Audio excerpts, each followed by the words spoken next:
Le centenaire de l'Institut Pasteur de Dakar, célébré à l'occasion de la présence de plusieurs dignitaires et personnalités venant un peu partout dans le monde. Sur ce, le directeur général dégage les perspectives et les défis à relever. L'Institut Pasteur de Dakar produit déjà des vaccins depuis plus de 80 ans. Et donc, dans cette perspective, sur la base aussi de nos projets avec le gouvernement du Sénégal, depuis la pandémie de Covid-19, nous avons lancé, comme vous le savez, un grand projet qui s'appelle le projet Madiba, dont le but est de développer des capacités pour produire, des capacités pour faire de la recherche, et des capacités pour former à la fabrication de vaccins.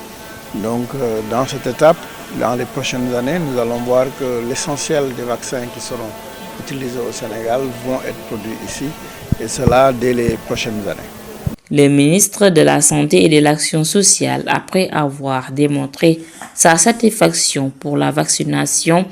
contre la rougeole et la rubéole, ouvre une fenêtre et félicite l'Institut Pasteur de Dakar pour l'amélioration de la santé publique qui reste prioritaire. Il faut dire qu'à ce stade-là,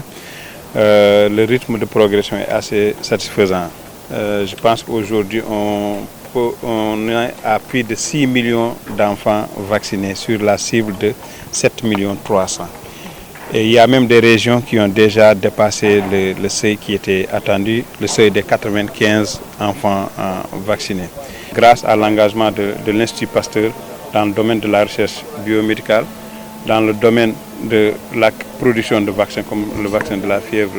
jaune, dans le domaine de la formation, mais dans le domaine aussi de la prévention, qui a été quand même très bénéfique